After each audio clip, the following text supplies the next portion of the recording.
की बारात का न्योता देने के लिए आए। ये बारात 14 जनवरी शनिवार को रोहतक मानसरोवर पार्क से बीजेपी के राज्य कार्यालय तक जाएगी। और इस बेरोजगार की बारात का जो बारात प्रोग्राम है ये शनिवार दिनांक 12 बजे है।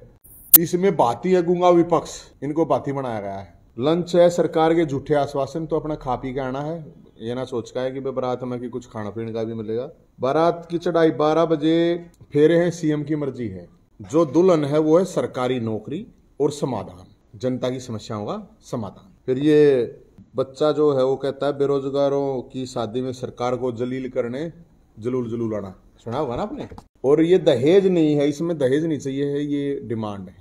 जो वैकेंसीज खाली पड़ी हैं उनको भरो, सीईटी क्वालिफाई करो ताकि दूसरा पेपर भी बच्चे दे सकें। सीईटी का रिजल्ट आया है। और एचटेट आजीवन करो, दूसरे स्टेट ने कर रखा है। खेल कोटा ईबीपीजी कोटा बहाल करो, ग्रुप सी से कोटा खाली कर रखा है इन्होंने। हरियाणा में जो नौकरियां हैं पहला हक हरियाणवी का होना चाहिए। दादा दुलीचंद जो सरकार का फूफा है उसको थापा लगाई में वो जो बुजुर्गों की पेंशन काटी गई है, विधवा विकलांग की जो पेंशन काटी गई है वो मांग है। कर्मचारियों की पुरानी पेंशन का मामला है, जहां कच्चे कर्मचारियों पक्के का बात है।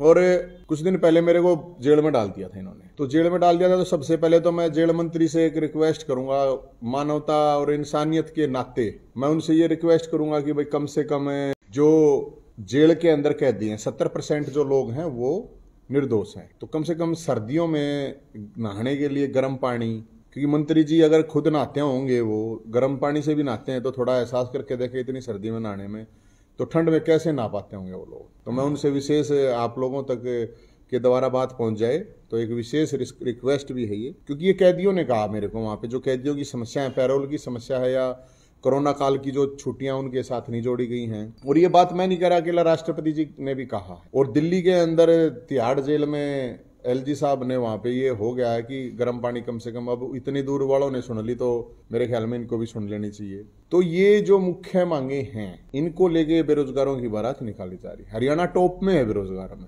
बिल्कुल टॉप। लेकिन मुख्यमंत्री साहब कहते हैं नहीं नहीं नहीं ये डाटा झूठा है। सीएमआई का जो आंकड़ा है उसको कहता है सीएम साहब कि ये झूठा है, और उसी आंकड़े को यूपी में मुख्यमंत्री साहब योगी जी कहते हैं कि देखो हम कितने अच्छे हैं। उसी आंकड़े को लेके ये कहते हैं कि ये देखो ये झूठा है। तो मुख्यमंत्री साहब कहते हैं नहीं 6 लाख है बेरोजगार है। तो मैं ये कहूंगा ये जो 11 लाख तो सीईटी वालों ने भर रखा है, 2 लाख के करीब स्टेट पास करने वाले हैं, और अलग अलग जो बच्चे हैं वो तो अलग रह गए। तो हमारे को तो समझ में नहीं आ रहा है कहां से आंकड़ा उठा रहे हैं सीएम साहब। हरियाणा का खेल मंत्री लड़की को छेड़ता है, सारी खाप भी आवाज उठाती हैं, लेकिन बीजेपी के जो नेता है वो कोई आवाज नहीं उठा रहा है। गजब की बात ये है, बीजेपी का अध्यक्ष है उसकी तो खाप की लड़की है, वो भी नहीं बोल रहा है। पता नहीं ये गुलाम है क्या है। वैसे नाम हो गया कि चौधरी चौधरी लगाए घूमते हैं, तो चौधरी तो असली वो खाप वाले हैं जो कम से कम आवाज तो उठा रहे हैं। और गजब बात है कि मुख्यमंत्री साहब कहते हैं आरोप लगाने से कोई दोषी नहीं होता। अगर मुख्यमंत्री जी की ये बात मान ली जाए तो फिर जो जेलों में आरोपित हैं उनको सबको बाहर किया जाए,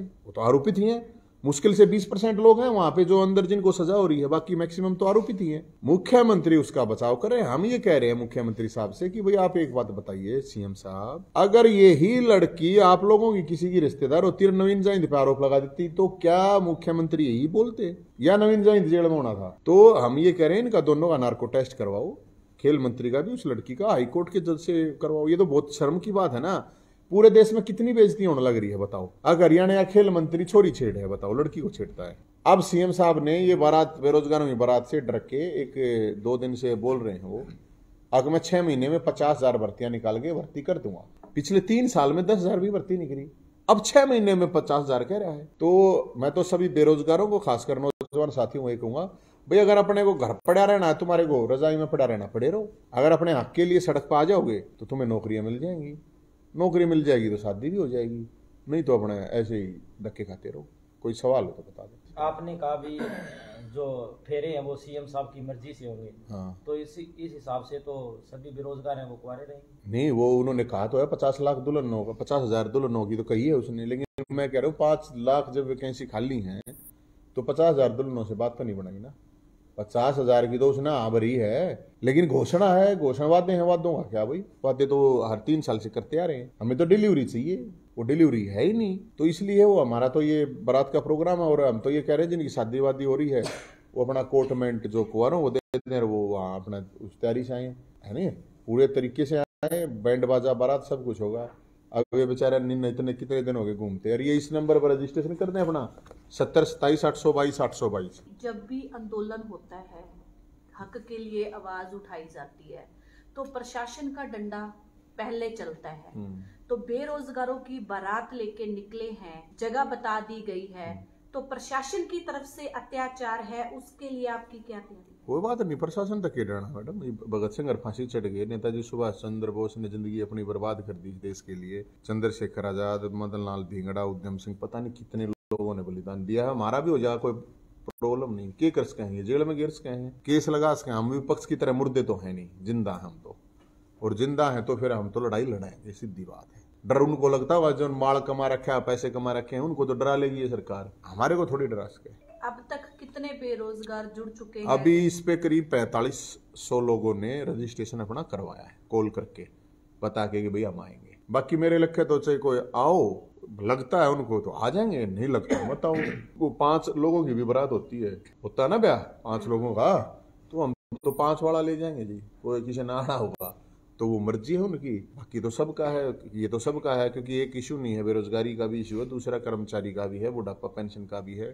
अब जैसे बीपीएल का इन्होंने काट दिया, बीपीएल के जो इन्होंने 10 लाख राशन कार्ड काटे, मैंने पहले 4 महीने पहले बताया था जब बुजुर्गों की पेंशन कटी थी फैमिली आईडी के नाम। ये बीपीएल के कार्ड नहीं कटे, गरीबों की गर्दन काट रही है सरकार। मैं आपको बताऊं, कार्ड नहीं कट रही है, गरीबों की गर्दन काट रही है, ताकि वो फिर चक्कर काटते रहे, वो फिर धक्के खाते रहे। कोई आवाज उठाने वाला इनकी है नहीं, विपक्ष है, उसको डरा रखा है, वो मुर्दा है, वो गूंगा है, वो बहरा है, क्या करें बताओ। तो हम तो ये जो भी इशू है सब इशू को लेके खड़े। सर आप कह रहे हो सरकारी नौकरी बहाने आप जा रहे हो, अगर दुल्हन वहाँ पर ना मिली आपको तो बारात कितने दिन वहाँ पर रुकेगी और आगे क्या प्रोग्राम है? बारात हो तो दूल्हा तो ढूंढता तो फिरेगा ना, दुल्हन ने कहाँ गई, रुकने की जरूरत है, ढूंढेगा कहाँ है भाई। वो तो लड़की वाले हैं जो सरकार है यार, इसके पीछे तो लगेगा, ठीक है ना। कहने का मतलब है संघर्ष वहाँ मतलब धरना दिया जाएगा या लगातार कंटिन्यू? ना ना ना, हमने धरना नहीं देना, हम तो पीछे पीछे लागेंगे जी।